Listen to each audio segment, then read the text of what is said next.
Hello and welcome to the Duquesne Sports Pregame Show. I'm Jack Morgan alongside me, Dylan Pfister. And the Dukes, coming off a hot win against George Washington, are going to look to get back in the win column once again and win their second straight at home against Bonaventure. It's going to be not a whiteout, redout. There's a whiteout last season against Dayton. There's a lot of energy and buzz surrounding that. There's certainly a lot of buzz and energy surrounding this Duquesne team. There certainly is, Jack. This is a Duquesne team, like you said, going to be a redout, going to have a lot of energy in the Cooper Fieldhouse. But also, 6 out of their last 7 games, this Dukes team has taken 4 of those being at home. So I certainly think that it's going to be a factor that they have that advantage in this next one. It has certainly been home. Hello and welcome to the Duquesne Sports Pregame Show. I'm Jack Morgan alongside me, Dylan Pfister. And the Dukes, coming off a hot win against George Washington, are going to look to get back in the win column once again and win their second straight at home against Bonaventure. It's going to be not a whiteout, redout. There's a whiteout last season against Dayton. There's a lot of energy and buzz surrounding that. There's certainly a lot of buzz and energy surrounding this Duquesne team. There certainly is, Jack. This is a Duquesne team, like you said, going to be a redout, going to have a lot of energy in the Cooper Fieldhouse. But also, 6 out of their last 7 games, this Dukes team has taken 4 of those being at home. So I certainly think that it's going to be a factor that they have that advantage in this next one. It has certainly been home cooking. Their last game came against St. Joe's at home, and they won that in pretty dramatic fashion. Obviously, we talked about it on the last pregame show. It was the Dave Dixon legacy game. And against GW, it wasn't exactly a Dave Dixon legacy game. There's a lot of guys that stepped up, especially a familiar face in GW land in Maximus Edwards. Yeah, Maximus Edwards, believe it or not, one of the unsung heroes on this Duquesne team. We haven't really talked a lot about him on this show, Jack, and really hasn't been a lot of buzz around campus either. Yeah. But Edwards, 8 of 10 in the game, 22 points. Obviously, that led the team. But it was an all-around effort. Like you said, we didn't really have one guy going off. Trey Dinkins had 12 points. Cam Crawford had 9 points, 6 rebounds as well. Big performance from Duquesne all around, shooting 50% in the first half. Gave them that big jump over GW, and they were able to take that win. And also, I thought about this last night after the game. I don't think we touched on it in the pregame show. That was Duquesne's first win on the road all season. Granted, they had the Cayman Islands Classic. All those were neutral. The win against Towson, that was also a neutral site game. So that was only their 3rd opportunity to win on the road, but they did, and they won without it being a full 40-minute performance. Obviously, they were up by 10 in that, or 11 in that game late in the game. And before you knew it, it was 62-61. Things got very tight in that game. But obviously, Duquesne, as a whole, they take that one, and they move on to St. Bonaventure. Let's open up the Bonnies playbook a little bit. They won against Richmond the last time out, and they dropped one before that to LaSalle, and that was the buzzer beater from Deuce Jones, which was awesome. Let's be completely honest. That was sick. But now St. Bonaventure is going to look to get a win here on the road against Duquesne. What went right for them against Richmond last time out? Well, there was a lot, Jack. I mean, there's a lot of stars on this St. Bonaventure team, and you mentioned they had that loss. They actually had 2 losses before this Richmond Spiders win, and before that, they were actually on an 8-game winning streak. So it looks like they have a couple losses right now, but this is still a very hot Bonaventure team. They sit with Jonah Hinton, Chance Moore, Melvin Council Jr., all having very big performances in that Richmond game, 19, 15, and 14 points apiece. And that is just 3 pieces out of this core of 6, Jack, that I want to talk about for St. Bonaventure. That goes with Noel Brown, Lajay Jones, and DeSante Bowen. These 6 guys all average more than 24 points a game. The next guys on the Bonaventure roster, less than 8 minutes a game apiece. Wow. So the Bonnies clearly like to go with this rotation of guys, and it's worked to this point. I mean, they gotten to a point in the season, 3-2 in conference, 15-3. Something's clicking, and it's got to be that squad that they have in rotation. Absolutely. Mark Schmidt running a tight ship over there for the Bonnies. And like you said, yeah, a lot of guys at the top that are really helping them out, especially Melvin Council. Council's been pretty good for them. And I'd say their signature win of the A10 schedule has really been that win against VCU. To start off the year, it was on New Year's Eve. It really kicked things off. But yeah, obviously that loss that they had, the 2 losses in a row to LaSalle and then to St. Louis. St. Louis is a really good team to go on the road and beat them. There haven't been many road wins as a whole in A10 play so far this year. Of course, we mentioned that before the George Washington game, and obviously after that, a bunch of road wins, because why the heck not? But, yeah, like you said, Bonnie's really playing great ball right now. So are the Dukes. How about some players to watch for St. Bonaventure? You discussed a few of them.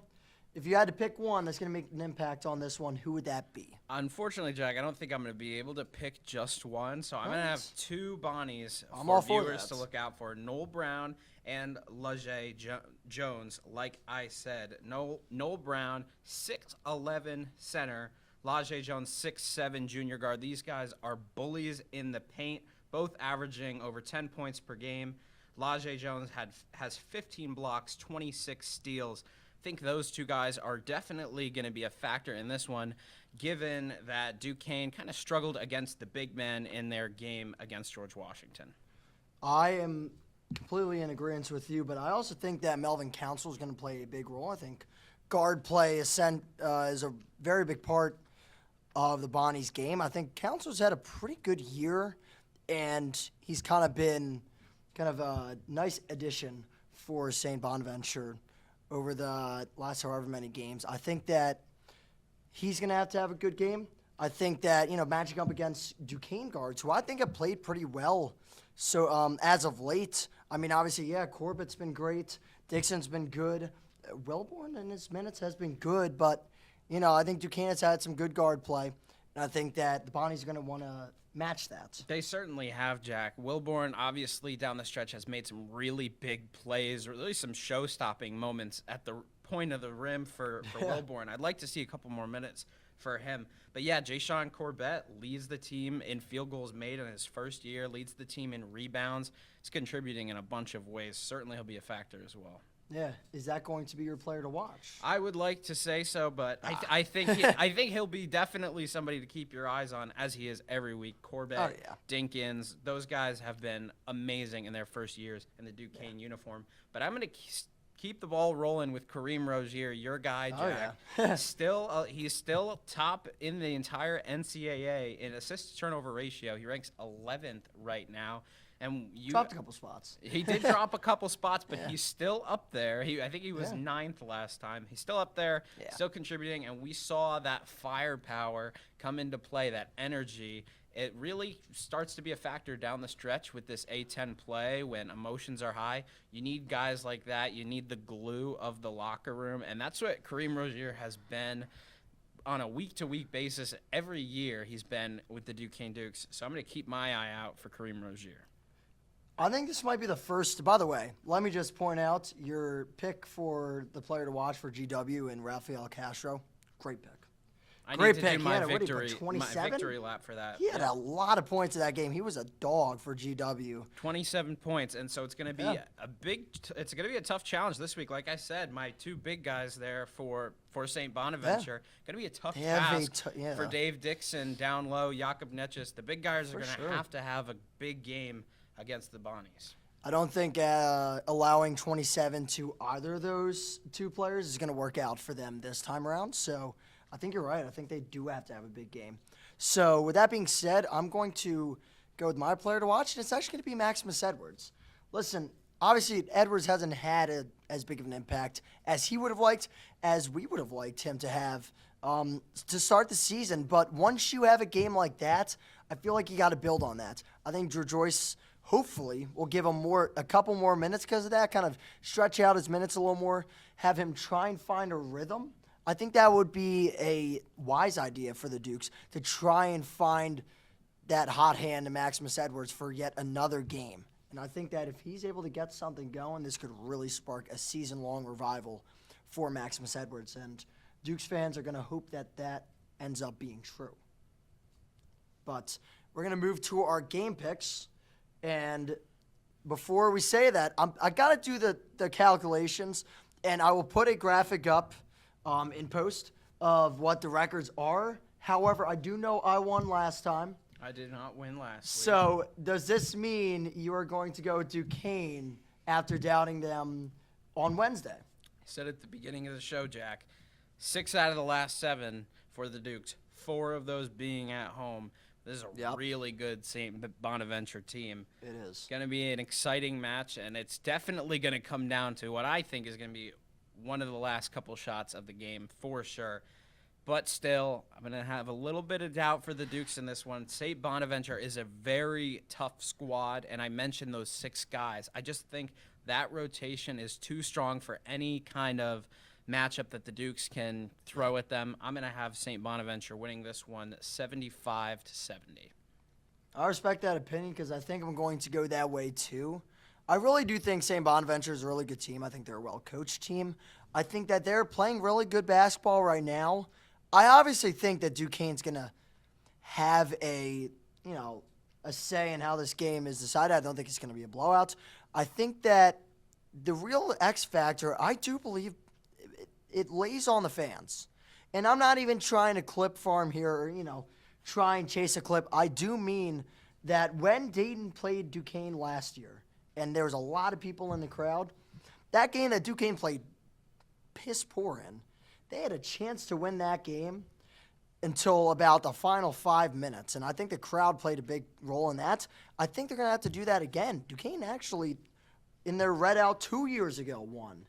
So I think that they're going to have to play a big role. I just don't know if it's going to be enough, and I hope I'm wrong. But it just doesn't seem like there's been that same energy with the crowd this year. I think they need to play a big role. I just don't think it's very reliable to bank on that. So I'm going to go St. Bonaventure. I do think it's going to be a close game. I think it's going to be a great game. Maybe not as good as the Fordham-UMass game from last night, but it's going to be a good one regardless. That will do it for the Duquesne Sports pregame show. For Dylan Pfister, I'm Jack Morgan saying so long and enjoy the game, folks. Hell yeah, that was a good closeout, Kate. All right. I think the cameras were flipped, though. Yes, but